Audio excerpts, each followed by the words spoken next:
नमस्कार, एक बार फिर से आपका स्वागत है हमारे चैनल एनडी खबर में। तो एक बार फिर से हमारे साथ है numerologist, astrologer, vastu consultant Kiran Anand ji. तो मैम, जैसे कि अब श्राद्ध शुरू होने वाले हैं, तो हमारे दर्शकों को बताइए कि किस तरह हम अपने पूर्वजों का श्राद्ध करें जिससे हमारे पूर्वज नाराज़ भी ना हो और हमें कोई दोष भी ना लगे। जी आदित्य, इस बार कोरोना काल के चलते काफ़ी लोगों ने अपने परिजनों को खोया है और वो उनका दाह संस्कार भी नहीं कर पाए।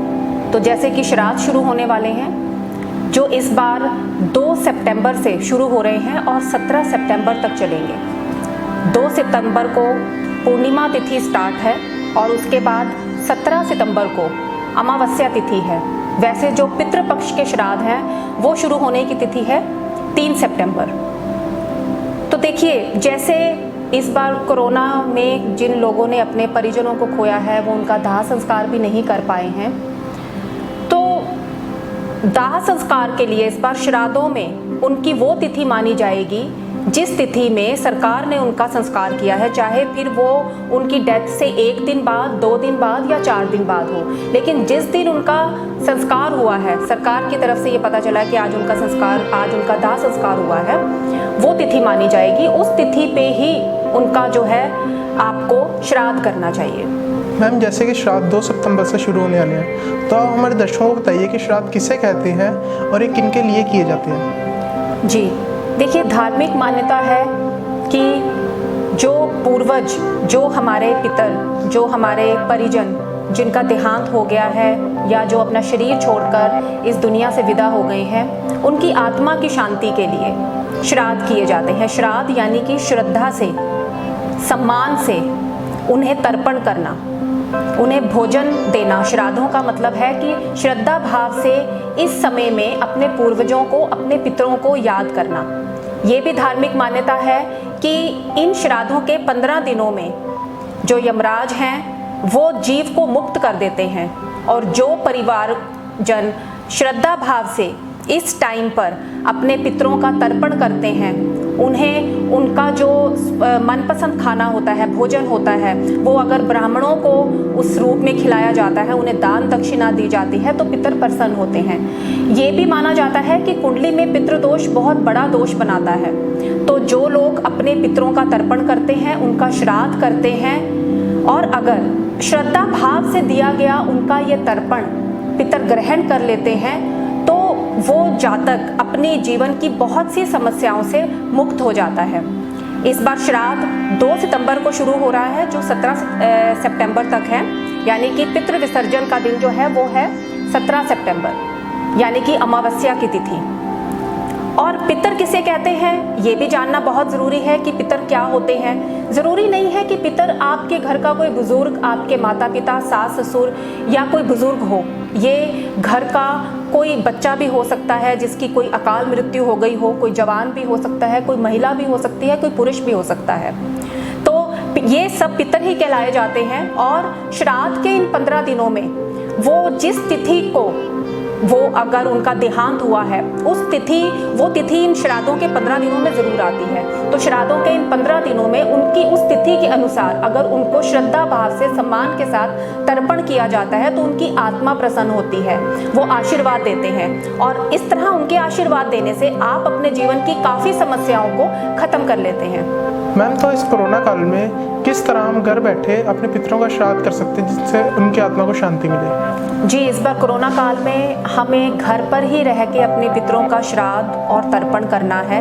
अपने परिवारजनों के साथ मिलकर आप हवन कर सकते हैं, दान दक्षिणा दे सकते हैं। देखिए, दान देने में आप कुछ भी अपनी सामर्थ्य अनुसार, अपनी श्रद्धा अनुसार आप दान दे सकते हैं। लेकिन अगर आप इस बार अपने दान में चावल और हरी छिलके वाली मूंग को आप रखें और अपनी श्रद्धा अनुसार आप उसमें उसकी क्वांटिटी बढ़ा सकते हैं, कम कर सकते हैं। जितना आपका सामर्थ्य है आप उतनी ये दोनों चीज़ें अपने दान में रखें तो बहुत अच्छा रहेगा। दूसरा ये कि जब आप अपने परिवारजनों के साथ मिलके हवन करते हैं तो हवन सामग्री में आप काले तिल और जौ वो ज़रूर मिला दें। और मैं कहूँगी कि अगर आप गायत्री मंत्र ओम भूर्भुवः स्वः तत्सवितुर्वरेण्यं भर्गो देवस्य धीमहि धियो यो नाम प्रचोदयात् अगर आप इस गायत्री मंत्र का 108 बार उच्चारण करते हैं और हवन में आहुति देते हैं तो पितृ आपके बहुत प्रसन्न होंगे। इसके साथ ही अगर आप मंत्र ओम नमो भगवते वासुदेवाय नमः इसका भी अगर 108 बार आप हवन में इसकी आहुति देते हैं हवन सामग्री के साथ, तो माना जाता है कि अगर आपको कोई वहम है या अगर आपको कोई परेशानी होती है पितरों से, कि अगर आपके पितर आपसे खुश नहीं है या किसी भी तरह की आपको कोई दिक्कत लगती है, तो वो सारी दिक्कतें आपकी दूर होंगी और पितर आपसे बहुत खुश होंगे। और देखिए इस बार कोरोना काल के चलते जैसे अगर 13वां या 17वां जो हम रीति रिवाज या धर्म के अनुसार अपने पितरों का जो हम उनको ब्राह्मणों को दान दक्षिणा देते हैं, उन्हें भोजन करवाते हैं, वो इस बार नहीं अगर किया गया तो आप वो सारी प्रक्रिया 5.5 महीने के बाद पूरी कर सकते हैं। यानी कि आप ब्राह्मणों को भोजन करा सकते हैं, उन्हें अपनी सामर्थ्य अनुसार अपनी श्रद्धा अनुसार आप दान दक्षिणा दे सकते हैं और उन्हें जो भी सामान होता है, जैसे आपके जो परिजन से संबंधित जो भी सामान होता है, जैसे बिस्तरा है, पलंग है, गद्दा है और ज़रूरत का सामान जो सब कुछ दिया जाता है, दान दिया जाता है, वो प्रक्रिया आप सारी 5.5 महीने के बाद कर सकते हैं। ब्राह्मणों को भोजन करवा सकते हैं और अपने सामर्थ्य अनुसार आप उन्हें दान दे सकते हैं। मैम हमारे दर्शकों का अगला सवाल है कि पितृपक्ष कब बनता है और ये कब से कब तक होता है? देखिए पितृपक्ष 15 दिन तक चलता है, जो भाद्रपद की पूर्णिमा तिथि से अश्विनी मास की अमावस्या तिथि तक चलता है। पूर्णिमा तिथि में जिसका भी देहांत हुआ हो किसी भी तारीख में, उनका श्राद्ध पूर्णिमा तिथि को किया जाता है। अगर किसी की अकाल मृत्यु हुई है तो उसका श्राद्ध चतुर्दशी को किया जाता है। और अगर आपको तिथि याद नहीं है अपने परिजन की, तो अश्विनी मास की अमावस्या सर्वपितृ अमावस्या को उनका श्राद्ध किया जाता है। यानी कि जो भी तिथि है परिजन के देहांत की, वो इन 15 दिनों में आती है। शास्त्रों में भी वर्णित है कि परिजन का देहांत जिस तिथि में हुआ हो उस तिथि में ही उसका श्राद्ध कर्म करना चाहिए। पिता का श्राद्ध कर्म अष्टमी तिथि को करने की मान्यता है और माता का श्राद्ध कर्म 9वीं तिथि को करने की मान्यता है।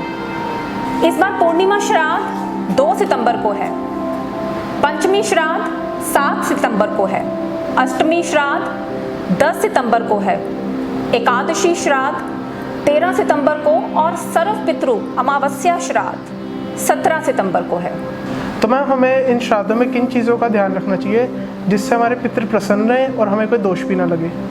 देखिए श्राद्धों में गाय को, कुत्ते को और कौवे को भोजन ज़रूर कराना चाहिए। ऐसी मान्यता है कि इस तरह उन्हें कराया हुआ भोजन पितृ ग्रहण करते हैं।